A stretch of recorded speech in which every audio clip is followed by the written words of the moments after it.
കഴിഞ്ഞ കുറെ ദിവസങ്ങളായി സോഷ്യൽ മീഡിയയിൽ സംസാരിച്ചുകൊണ്ടിരിക്കുന്ന ഒരു വിഷയമാണ് ഒരു പാവം ഹിന്ദു സ്ത്രീയുടെ അവളെ ബലമായി പിടിച്ചു വെച്ച് അവളെ വായെ തുറന്നു വെച്ച് പശുവിനെ അറുത്ത വേവിച്ച മാംസം അവളെ കൊണ്ട് നിർബന്ധമായി തീറ്റിക്കുന്ന ഒരു വല്ലാത്തൊരവസ്ഥ. കണ്ണു നിറഞ്ഞു പോകും അങ്ങനെ ഒരു അവസ്ഥയൊക്കെ കണ്ടു കഴിഞ്ഞാൽ. കാരണം ഭഗവാൻ ശ്രീകൃഷ്ണന്റെ അടുത്തൊരു ചെറിയൊരു പശുക്കിടാവുണ്ട്. അതിനെ അല്പം കൂടി വളർന്നു കഴിഞ്ഞാൽ നമ്മൾ ഗോമാതാവ് എന്ന് വിളിക്കും. പശുവിനെ ആദരിക്കുന്ന, ബഹുമാനിക്കുന്ന ഒരു സംസ്കാരമാണ് നമ്മുടെ ഇന്ത്യൻ സംസ്കാരം എന്ന് പറയുന്നത്. അപ്പോൾ അത്തരത്തിലുള്ള ഒരു രാജ്യത്ത് ഇത്തരത്തിൽ ഒരു കൂട്ടർ, പ്രത്യേകിച്ച് മുസ്ലിം വിഭാഗത്തിലുള്ള ഒരു കൂട്ടർ പെരുമാറുക എന്ന് പറഞ്ഞാൽ അത് കേരള സ്റ്റോറി ആയാലും ഇന്ത്യൻ സ്റ്റോറി ആയാലും അതത്ര സുഖമുള്ള കാര്യമല്ല എന്ന് നമുക്കറിയാലോ. അത് തന്നെയാണ് അത് പ്രചരിപ്പിക്കുന്നവരുടെ ലക്ഷ്യം എന്ന് പറയുന്നത്. Kerala story, real Kerala story എന്നാൽ അതാണ് എന്ന്. കഴിഞ്ഞ ദിവസം ഒരു ബസ് അപകടത്തിൽപ്പെട്ടു. ഓടിക്കൊണ്ടിരിക്കുന്ന ഒരു ബസ് പെട്ടെന്ന് തീ പിടിച്ചു. വണ്ടി സൈഡാക്കി നിർത്തിയപ്പോൾ കുറച്ചുപേർ വാതിൽ ചവിട്ടിപ്പൊളിച്ചു. അതിൻ്റെ അകത്തുനിന്ന് ആൾക്കാരെ പുറത്തേക്ക് ഇറക്കി.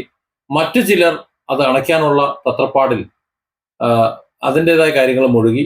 ഏതായാലും വാഹനം തീപിടിക്കുന്നതിൽ നിന്ന് ഒഴിവാക്കി യാത്രക്കാരെ രക്ഷപ്പെടുത്തുകയും ചെയ്തു.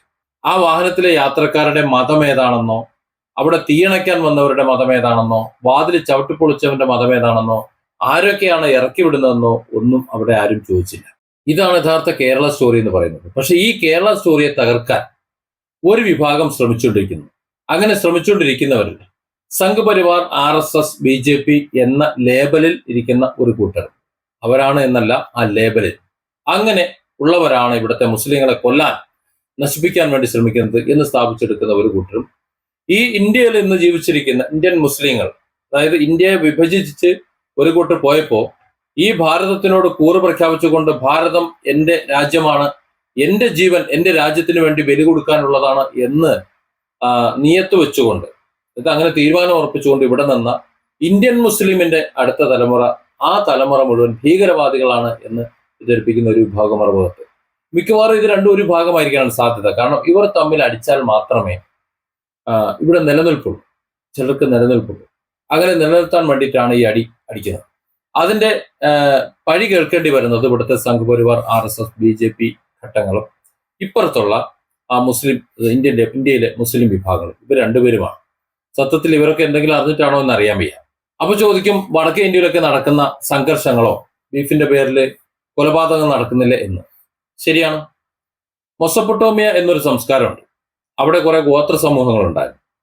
ആ സമൂഹത്തിൽ, ആ ഗോത്ര സമൂഹങ്ങളിൽ അന്നത്തെ കാലത്ത്, അതായത് ഒരു 1000-2000 വർഷങ്ങൾക്ക് മുമ്പുള്ള ആ ഒരു കാലഘട്ടത്തിൽ ഒരു ഗോത്ര വിഭാഗത്തിലെ ഒരു വ്യക്തിയെ മറ്റൊരു ഗോത്ര വിഭാഗം കണ്ടു കഴിഞ്ഞാൽ അപ്പോൾ അമ്പെയ്ത് പിടിച്ച് കറിവെച്ച് കൂട്ടുമായിരുന്ന ഒരു കാലമാണ്.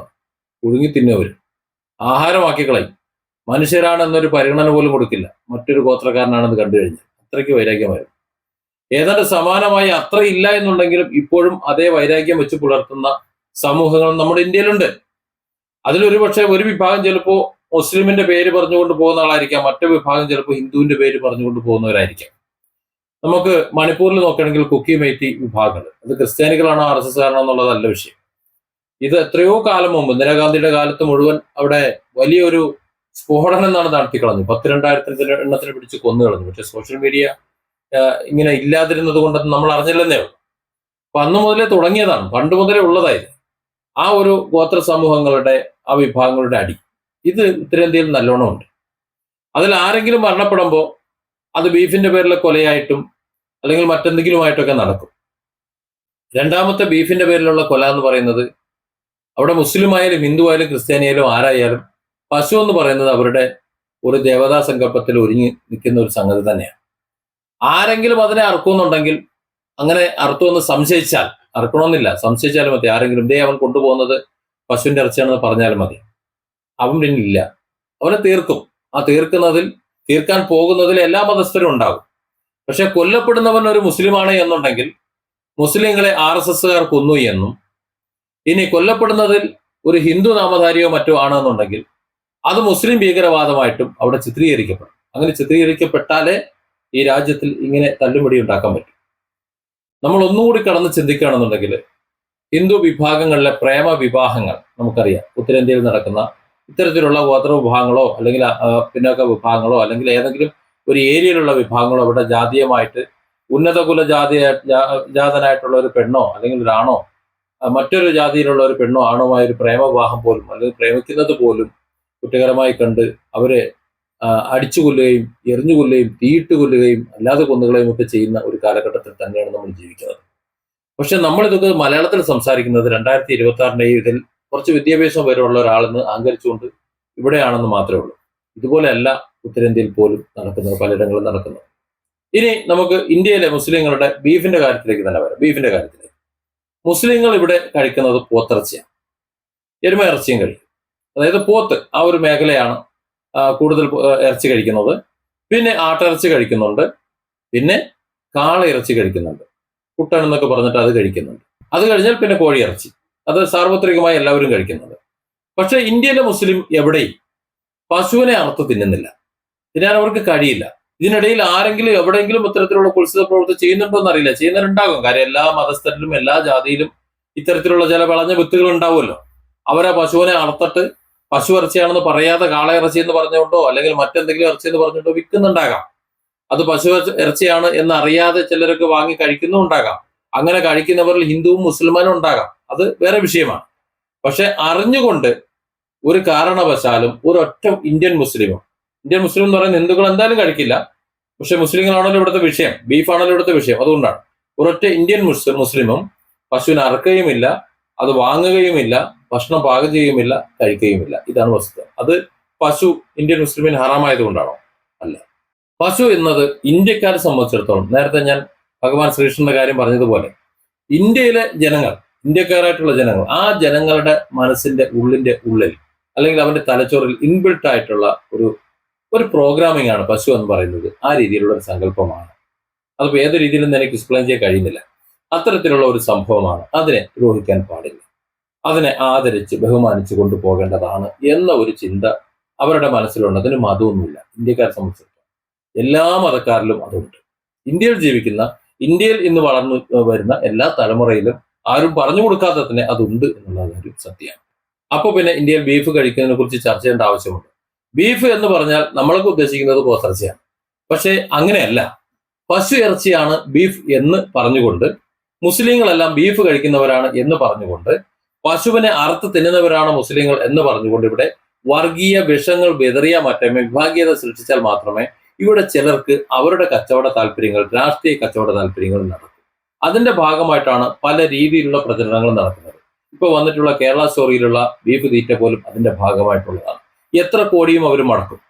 ഇവിടെ ഇന്ത്യയില് ഹിന്ദു മുസ്ലിം വിഭാഗങ്ങൾ, മറ്റ് ഇതര വിഭാഗങ്ങൾ ഒരുമിച്ചൊന്ന് പിടിച്ച് ഞങ്ങൾ ഇന്ത്യക്കാർ എന്ന രീതിയിൽ ഒരൊറ്റ തോളോട് തോൾ ചേർന്ന് നമ്മുടെ ദേശീയഗാനം നമ്മൾ ഉദ്ബോധിപ്പിക്കുന്ന പോലെ, നമ്മുടെ പാഠപുസ്തകങ്ങളിൽ ഇടത്തെ പേജിൽ ഉണ്ടായിരുന്നല്ലോ, ഇന്ത്യ എന്റെ രാജ്യമാണ്, എല്ലാ ഇന്ത്യക്കാരും എന്റെ സഹോദര സഹോദരന്മാരാണ്, ഞാൻ എന്റെ രാജ്യത്തെ സ്നേഹിക്കുന്നു എന്ന് പറയുന്ന ആ വാചകങ്ങൾ അതേപോലെ ഹൃദയത്തിൽ ഏറ്റിയാൽ അപകടമാണ് ചിലർക്ക്.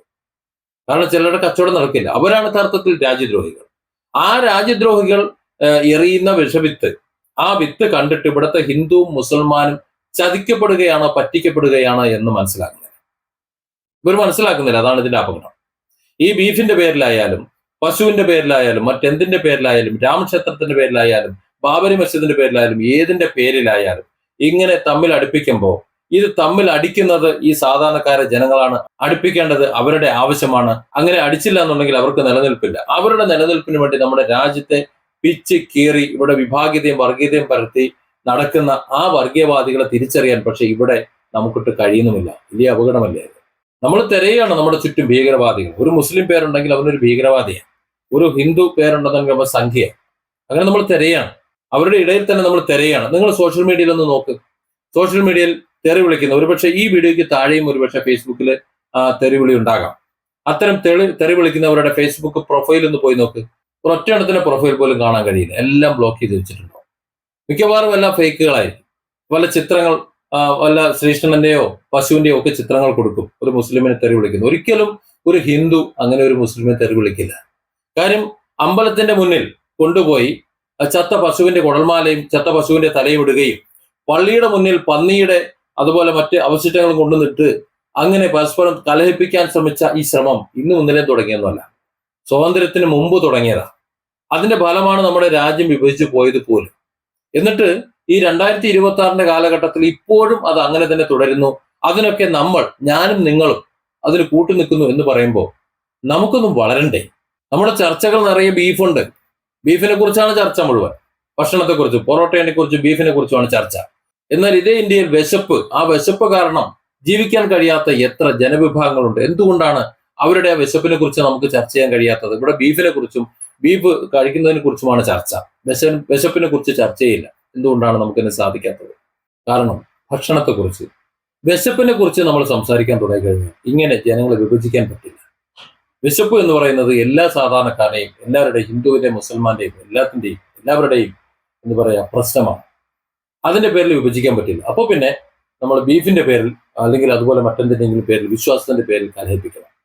എന്നാൽ മാത്രമല്ല ഇവിടെ വിഭാഗീയത സൃഷ്ടിക്കാൻ പറ്റും. അങ്ങനെയാണെങ്കിൽ നേരത്തെ പറഞ്ഞ തീവ്രവാദികളുടെ അവരുടെ ഉദ്ദേശം നടക്കും.